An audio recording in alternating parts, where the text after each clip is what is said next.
There is another NFL name, big-time NFL name, big-time NFL city with an open job, and he says he'd rather have Kevin Stefanski than John Harbaugh. I do prefer Kevin Stefanski, and part of it is because he's an offensive coach. He obviously won Coach of the Year twice, won in his first year, and we won 11 games, won it again a couple years later, also won 11 games. But, the worry, if you're going to push against Kevin Stefanski, is it those intermittent years, so 2 years after that first Coach of the Year, 2 years after the second Coach of the Year, some 500 records and inferior production from the team. There's something I like about Kevin Stefanski when it comes to continuing to develop Jackson Dart and continuing to build a staff that is going to get great defensive production. It's what you do with your staff that makes me most interested in you. That is Tiki Barber with Evan Roberts, WFAN New York, 660 and 101.9 The Fan. Well, what's interesting is we've had some turnover on the staff in the years in Cleveland, obviously, from the Van Pelt, which we were told that wasn't Stefanski's decision. Mm-hmm. But then bringing in Ken Dorsey, that was a total disaster.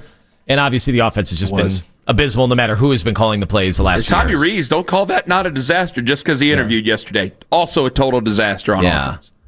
Yeah, maybe let's call it what it maybe is. They could finally get him to speak freely. Yeah.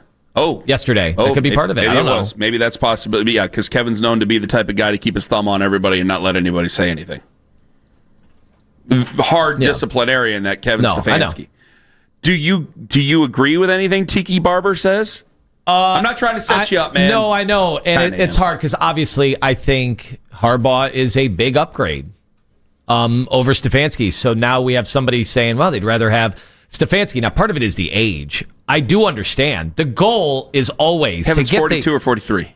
Yeah, the goal is to get the younger guy. The goal is to get the younger guy that maybe has learned from his mistakes, which is how it would be presented, and also had won in spite of ownership and organization. That would be part of the push. Have you learned from your mistakes? That would be what I think.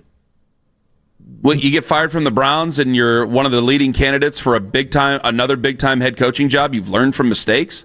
Wouldn't that just wouldn't that just affirm to you that you're not the one who's wrong? Yeah, I think what mistakes are you learning from? That's going to be the narrative, though, right? Is that, guys, he won in Cleveland, Ohio, and who were his quarterbacks when he was winning? You know what I mean? It's like he didn't have Josh Allen, he didn't have Lamar Jackson, he didn't have, Matt Stafford. He didn't have Patrick Mahomes. Did have Baker Mayfield, and he's the offensive guy. He won with Baker, who's, again, showing his limitations. And but he went to the playoffs with Joe Flacco in a year that Nick Chubb was hurt. See, listen, I would agree with you, but I'm just giving you the devil's advocate, as you always like to point out. I think I'm kind of giving devil's advocate, too. Okay, but also I would say, well, you had Baker Mayfield, and I know Baker Mayfield certainly cooled off the second half of the season, and they just fired his offensive coordinator, which I did pay attention to that situation. It seemed like it was headed that way in the second half of the season, and you did too, obviously. It's like his 30th coordinator he's going to be working with next year. You could turn right around, and if we were just going to do this on the surface of everything, go, well, it's Todd Bowles down there. Todd Bowles is a defensive guy. You're the offensive guy. You're supposed to be able to be the one to work with good quarterbacks here. You weren't able to do it. I'm surprised it's not a tougher sell for these teams, but it goes to show these teams, they're not as emotional as we are with the wins and losses. These teams just think he was set up for failure. If they weren't no chance to win in Cleveland. You are 100% right, because if they were anywhere near as emotionally involved as we are about wins and losses, Cliff freaking Kingsbury would not be getting interviews again. This is unbelievable. Guys, if Cliff Kingsbury looked like me, it's the only thing I could say. He's a handsome guy. If he looked like me, he wouldn't be changing owners' tires right now, let alone being a head coach in the NFL again. Really? Really? Like, we look at a lot of guys like Mike McDaniel, you're looking at and go, well, maybe some guys are just meant to be coordinators. Maybe he'll get another chance. I'm sure he'll get another chance to be head coach, but maybe some guys are meant to be coordinators. The Jim Schwartz, that argument, like Ken, some guys are just meant to be coordinators. It fizzled out terribly in Detroit. All right, I mean, I look at a team that he started 2-14 with, I think coming off of 0-16, and they went to the playoffs in a couple years, but okay, fine, I say that. Cliff Kingsbury, really? He's a head coach candidate again? He's a head coach candidate again. He knows offense. I'm not saying he doesn't know offense, but you had your chance before, and I know that was the old system of college football. You had your chance before. You somehow did the Peter principle and failed up to the Arizona Cardinals, and you're getting another chance to be a head coach again? Why? Other than you're a good-looking guy and it's easy to sell because part of it is a political position. That's asinine. Yeah, and the way that we look at games as fans, we can all rattle off. Of course, I kind of look like Mike McCarthy, so I guess I can't say. We can all rattle off, 8 situations. Like, we can go back to the Vikings game and talk about his time management. And yes, every coach that's interviewed is going to be pressed on, what is your belief system on time management? How do you feel about late game situations and going for 2? That's actually probably a small part of the interview. And so we are losing our minds going, he was a bad coach that game. He cost us that game. In the real world, the way they get interviewed, I don't think that weighs on these teams nearly as much because those teams are going to assume they're going to facilitate a better situation for them than Deshaun Watson and guaranteed $200 and however many $million. Like they are going to be able to, they're going to talk themselves into a better situation for Kevin than what he's coming from. Yeah, you're right about that. And he had some success here. I know people get mad when you bring up Coach of the Year. It's part of his resume. You guys can scoff at it every single time all you want. But I hate to be the guy. Other teams are going to look at it as a good thing. I hate to say, both these things can be true. I hate to be that guy because it's like, well, they can't always be true. And you're almost trying to get away from an opinion here. But let me say it. I think that he can be a good coach. I think it came to its end. I think it came to its end here with the organization and with the fans. But I also think that a lot of fans were bothered by the whole scapegoat thing that happened on Monday. It's like 8-26. That can't be a scapegoat. Yeah. You can't be a scapegoat for that. And listen, but I think they're more annoyed by people Cleveland media calling him a scapegoat. Where it's like, no, I think everybody wanted to go, why does Andrew Berry get a free pass on this? That's not a scapegoat. That's a question to ask. And it's a totally fair question. And I'm just putting it out there right now. If he goes to the Giants and they're in the playoffs next year and they go to the NFC Championship game, you're going to catch hell. I am not going to sit here and act like these conversations haven't been had and act like the last 2 months didn't happen. Run away from the history like Baker? Because people did that with Baker. Yeah. I laugh every time. They're like, Baker took the Browns to the playoffs and then the Browns got rid of him the next day. It's like, you're leaving out a lot of details. Same thing with Kevin. That's true. We can't act like the last 2 months, or really 2 years, didn't go down with Kevin Stefanski if he has success. And I think he might have success somewhere else. Are you positive that he's just going to be a bum wherever he goes? No. I'm not. No. I do think he has to get better at some accountability and leadership things. Absolutely. I thought Pat Shurmur was going to be a head coach again. I didn't think it was going to go well. I think that Kevin, it can go well. I agree.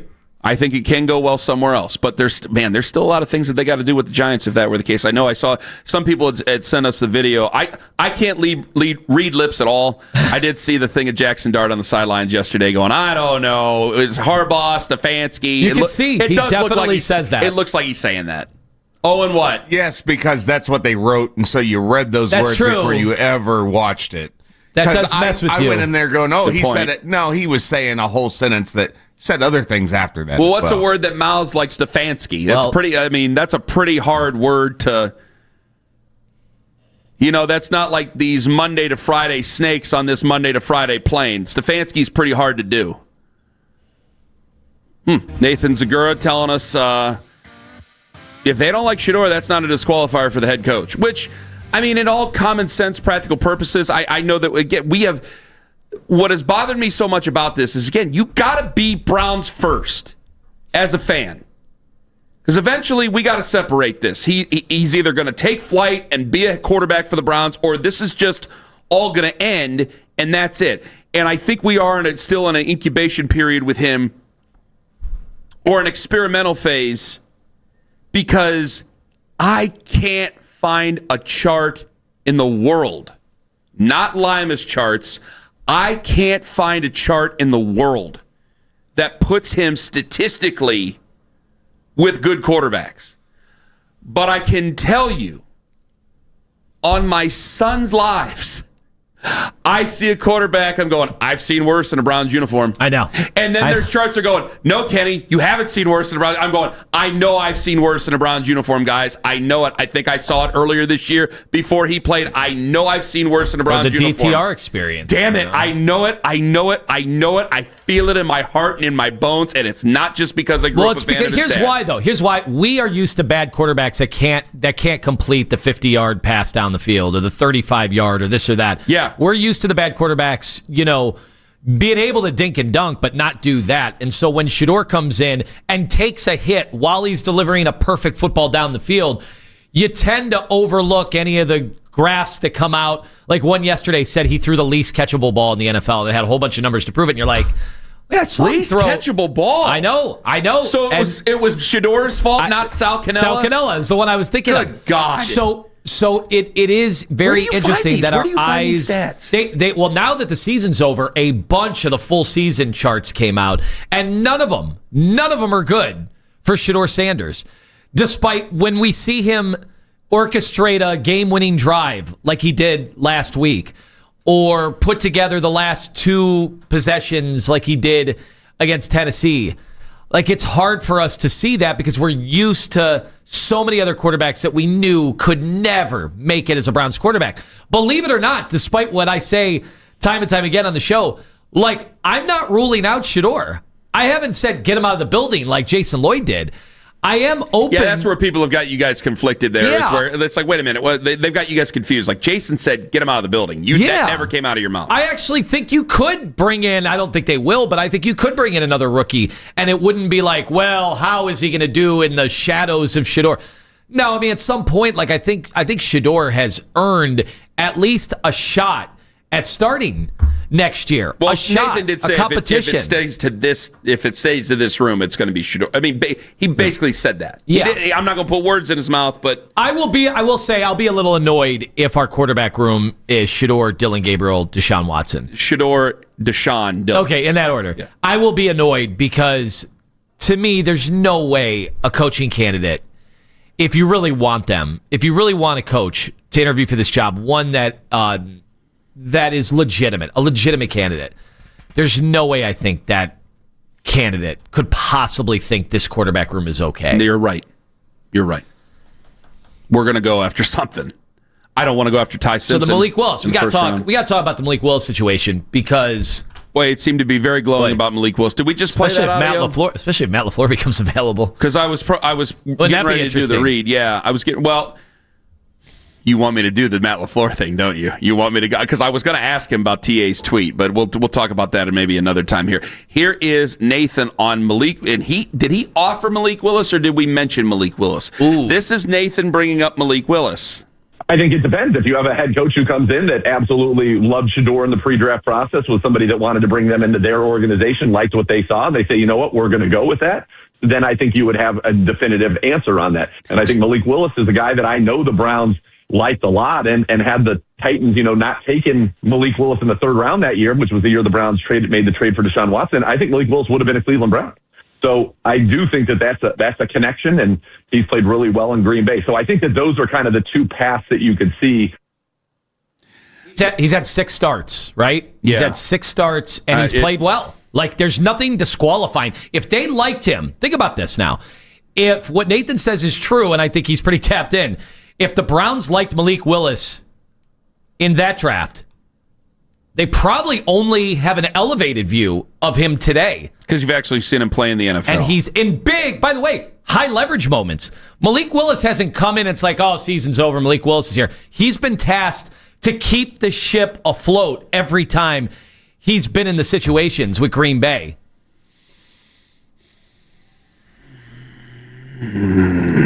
I'm open-minded. He also, if you believe some of the pundits out there, could be 2 years, $25 million each. What was Justin Fields? 20? I don't care. He's gonna be north of that. So that's $10 million a year? If I find a quarterback, I don't care. What's that matter to me? What's that? No, I'm just saying, with all the money you have tied up to Deshaun Watson still. Oh, well, if I find my quarterback, I'll deal with it one way or another now, won't I? I mean, that's if you have not found your quarterback yet. Like, I had one young man who tweeted at me because I'm reaching Unk status now. I got people calling me Unk on Twitter, so that's where I'm at now. I had one young man saying, "Congratulations on all your success. We're a quarterback away." And I go, yeah, I said that. My dad said that. My dad's dad said that. His dad's dad said that. Like, we've been saying that about the Browns for a long damn time. But we are, as any team is, a quarterback away. So if you're going to kick the tires, if Andrew Berry wants to kick the tires on Malik Willis for 2 years at $25 million total, right? Total 25. So $12 million a year, 12 and a half a year. No, 25 a year. 25 a year. Yeah. Oh, that's different. I'm sorry. Yeah, sorry. I thought I 25 a year. we're on the same page, but yeah, that's a major league investment. That means that guys are out of the room at 25 a year. That's what I mean.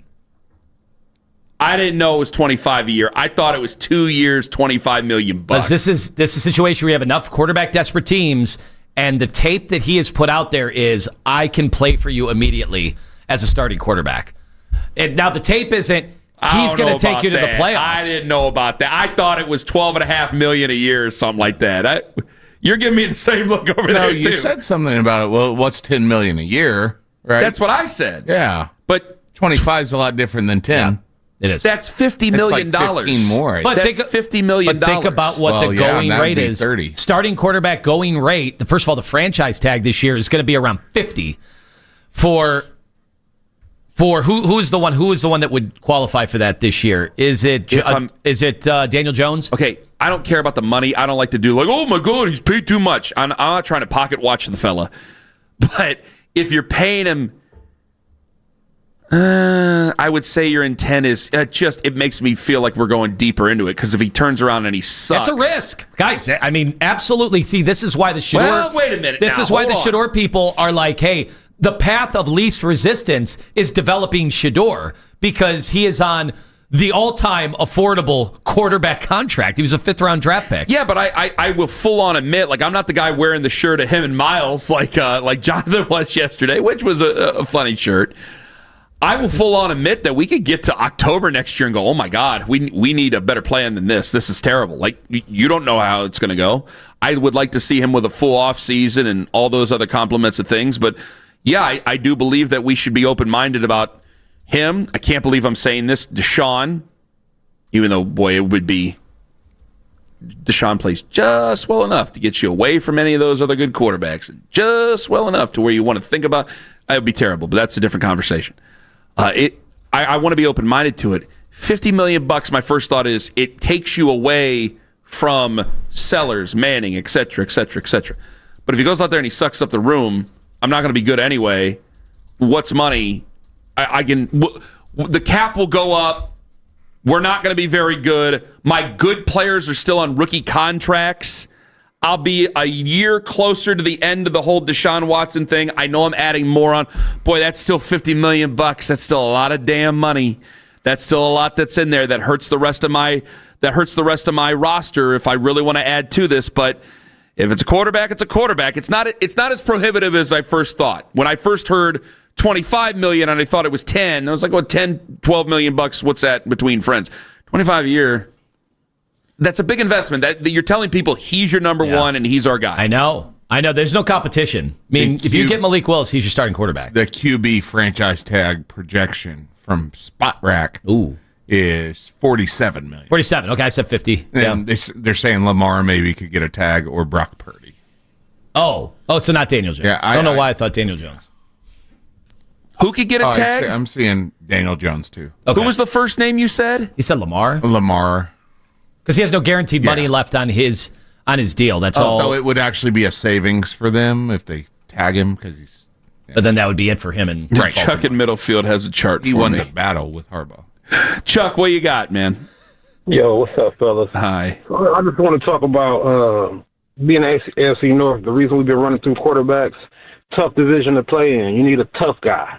The last tough guy we had was Baker. We was happy to have him because his attitude and his chip on his shoulder. Now, about Shador Sanders, he been robbed. He go out there with the wrong wristband, fake prank calls during the draft, hits hard every time and gets back up. Not only that, he didn't have Rookie of the Week. He had NFL Player of the Week with the worst line. By the time he got the line was depleted. If he would have started off with a decent line, I think we would have been fine, because he won, 3 out of 7? So we want to talk numbers, that's what it tell you. Also, with a coach that just got fired, so that's no support. Won 2 division games back-to-back against division opponents. Well, that's not a opponents. chart. These are things that we already discussed, though. That's not a chart there, Chuck. The last time on the field, he led the Cleveland Browns down for a game-winning I understand that, but that's not on a big pie chart. You know, I like pies and pie charts. That's not on a chart. You do like pie. And I do. all of this with no first-team reps. Chuck. And never give your wife a bear with a hole in it. That's creepy. Coming in That's hot. creepy, man. That's creepy. Hey, can I share a real quick theory? And Chuck, thank you for the call. Can I share a real quick? Good call. Did you hear them guys drove up from Georgia to rob him? Did they drive up from Georgia? The thieves. The Shador? I didn't know that. I heard they drove up from Georgia. Were they the Chilean mob?